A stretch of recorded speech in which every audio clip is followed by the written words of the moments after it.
Thank both the gentlemen. The gentleman from Georgia, Mr. Bishop, is recognized for remarks on the bill. Thank you very much, Mr. Chairman. Thank you, Mr. Chairman, Ranking Member DeLauro, Chair Diaz-Balart, and Ranking Member Franco for all of the hard work that you have put into this bill. However, I must sadly stand in opposition to this FY 2026 National Security Department of State and Related Programs bill. Chairman Diaz-Balart had said that this bill delivers on President Trump's America First agenda. In fact, it does the opposite. The bill will make America last in global influence, last in international leadership, last in its capacity to respond to the most pressing challenges at home and abroad. All of us have borne witness to the havoc President Trump has wrought on the world stage since his second inauguration a little over 6 months ago.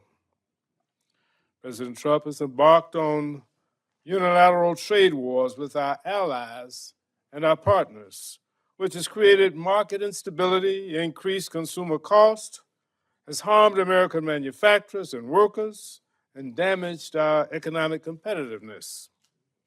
President Trump also has announced that he wants to be a peacemaker and a unifier. But his erratic and aggressive foreign policy has only made the risk of war much more likely. In all of my years of public service, that's headed toward a half century, I've never imagined a president of the United States that would threaten to invade Greenland and annex Canada. And President Trump, with the help of this Congress, has sadly weakened vital American institutions that make our country safer and ensure the security, prosperity, and well-being of billions of people around the world. For example, President Trump has shuttered the U.S. Agency for International Development. In so doing, he has defunded over 80% of all global health and development programs. This bill includes no funds for USAID. USAID has played a vital role in combating food insecurity around the globe, which is an issue that is very important to me as a ranking member of the House Appropriations Subcommittee on Agriculture. At home, the decision to shutter USAID is taking a devastating multi-billion-dollar toll on America's farmers, as USAID has historically been one of the largest buyers of U.S.-grown crops. USAID has sourced 41% of food aid directly from American farmers, everything from wheat from Kansas to soybean oil from Iowa to peanut products from Georgia's 2nd Congressional District. As a result, the closure of USAID has hurt American farmers too, not to mention the millions of lives that will be lost by steep cuts to its global health and conflict prevention initiatives. President Trump has also effectively shut down the U.S. Institute of Peace, which promotes conflict resolution mechanisms and advances peace around the world.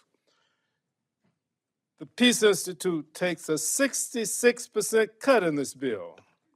The bill also slashes humanitarian assistance by 42%, which only reinforces the administration's cruel and heartless attitude toward refugees and the suffering of those in need. If these cuts are what America First agenda is all about, I don't believe that they're in the best interest of our nation.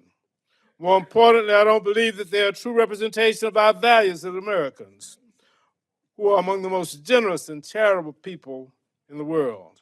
Our sense of charity is often guided by our deep religious faith. This bill is a betrayal of everything for which America stands, and I urge my colleagues to oppose it in its present form and to use the next few weeks to make bipartisan changes that will reflect the values of America From them to whom much is given, much is required. America has been given much, but this bill falls far short of what is required.